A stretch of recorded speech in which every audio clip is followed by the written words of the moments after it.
Hi everybody, I'm here with Katie Steckler at Peace in Piermont, which is a yoga studio offering yoga for adults and for children and a lot more. So Katie, tell me a little bit more about what are the things that you offer here at Peace in Piermont. Sure, we offer yoga, meditation, and fitness classes for children, families, and adults. Okay. We do classes that are anywhere from 30 minutes to 75 minutes, and then we have a day program when school's out of session to provide enrichment for social emotional skills and teach mindfulness in a very organic way. And children from what age group? 3 to 12 for our day program, but we have classes we have prenatal and postnatal, so we really start as soon as they're able to start practicing, their mom is able to start practicing with them. We start then, and then we have students who are in their late 80s. Wow, that's wonderful. So we have the full spectrum. Right, wonderful. From birth to whenever. Right.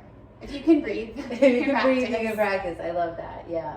So you've been here for a year and a half, and obviously you started right before the world changed. Sure. What would you say is something that you found to be a surprise or a silver lining or a blessing in disguise, so to speak, from over the past year? Like how has it maybe helped your business? Sure. I think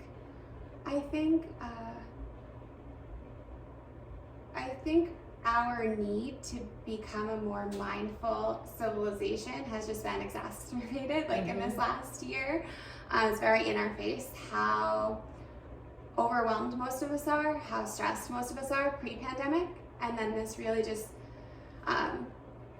put a spotlight on all of that and really allowed us to see how much we all need connection, and not in the ways before we would use as an escape. Right. It's interesting, that's all we had pre-pandemic. That was our scapegoat when we were stressed, to tune into social media, to just get lost on our phone. And that's all we've really had in a lot of ways this past year. And we've just been yearning for so much more, for real life connection and presence. And so I think it's just brought light to how much we've all been suffering in our own ways, and kind of been on autopilot in different ways in life, and it's not sustainable. And I think that it's proven, so that to us, the need to be in tune with your emotions and to support yourself and honor yourself more fully and more regularly. Wonderful. So the community has really, you filled a need in the community, and over the past year been offering classes in person, online also? Yeah, we've been offering, from the beginning we hopped right on Zoom, and so we made classes.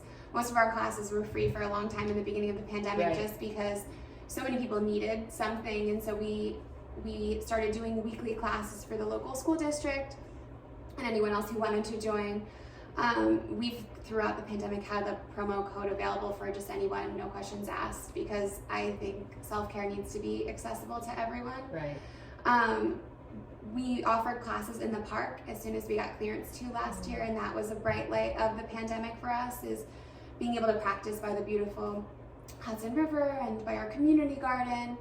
And since September, October, when the weather started getting cooler again, we've been a bit back and forth. We've still been doing outside when it's been possible. We've also been on Zoom. We've been in studio at reduced capacity. Right. So we've just been pivoting, that's the word of the pandemic for me, pivoting as much as possible to just stay afloat. Right. Wonderful.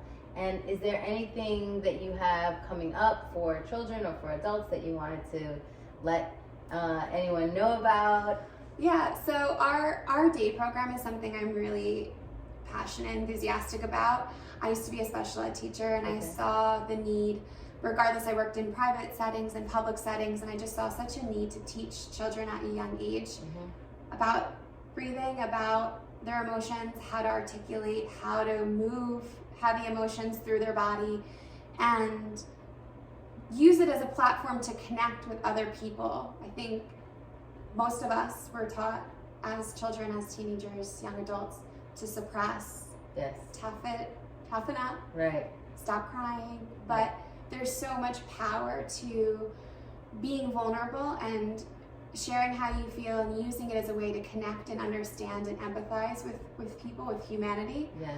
So what I love about my day program is we start every day the same. We start with a morning meeting, yoga, meditation, and we have 7 hours together, some more because sometimes we do before and after care. But during that 7-hour chunk of time, so many natural occasions arise where one feels big emotions, whether it's, you know, you're in a conflict with another child for a toy, or you're missing a parent, or you fall and get hurt. And so there's just all these natural, like, organic experiences, teachable moments, if you will, where then we're able to say, oh, remember what we learned this morning. You know, whenever you're feeling overwhelmed, what to do, or whenever you're feeling angry, or whenever you're feeling frustrated, and then it's not so abstract. In the morning, and there's a purpose and value of just yoga classes and just meditation classes, right? But then having that elongated period of time to really implement it and show that, oh, this is how it works in real life, like as they're in the thick of it, is such a powerful, profound thing, because then they're more likely to use it again. And what a wonderful tool to have them learn so early in life. Right.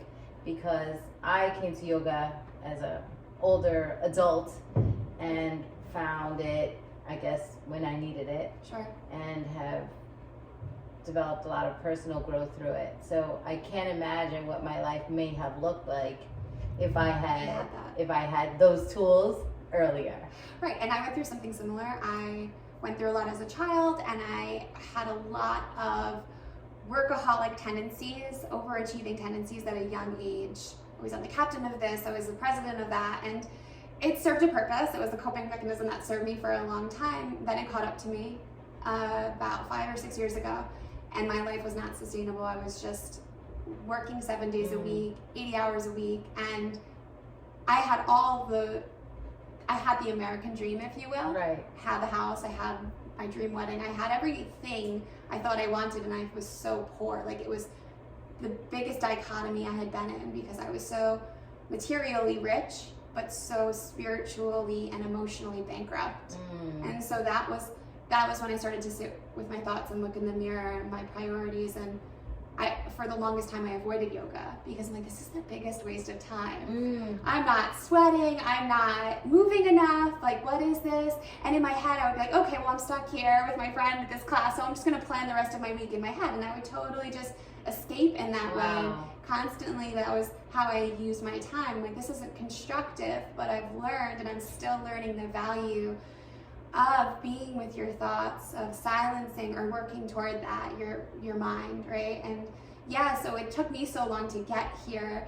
I'm so eager to teach young kids this, because if they have this throughout their life, I think so many traumas would be avoided. I think, you know, it takes us so long as adults to fully heal from something traumatic and to move forward after something catastrophic happens in life. But I think if we're taught this at a young age, and we're healthily processing and coping with things, like, as we go along life, instead of it like bottling up until it reaches the point of, you know, quarter life crisis, breakdown, mental health problems, right? Disease, illness. Then I think that it'll be the ripple of change that we really need. Right, and of course, and even just communicating with people on a day-to-day basis, you know, to learn that, to give people the opportunity to speak their mind and not have to react to it. Right, because so much of it is that. So we live so much of our lives based on programming from our childhood, from our parents, from our teachers, not from this moment. And so much of it is from the past, or what we think the future will or should look like. But if we're in this moment and we live with an empathetic, compassionate lens, I think so many of our problems wouldn't exist, could be avoided. You know, Absolutely. I think we'll live a lot longer and be a lot happier and more content. Well, that seems like a great way for us to end this right now. And I'm so glad to know you. I'm so glad to call you a neighbor. And I wish you continued success. And this won't be the last time that I pop in. Maybe as the weather gets better, I'll catch a little glimpse and shoot a couple of pictures of you in action with the children. And I'm just excited that you're here, that you've been able to sustain it and meet the community's needs and your own. Thank you. So thank you, Katie. Thank you. It's nice to All meet you. right. Bye. Bye.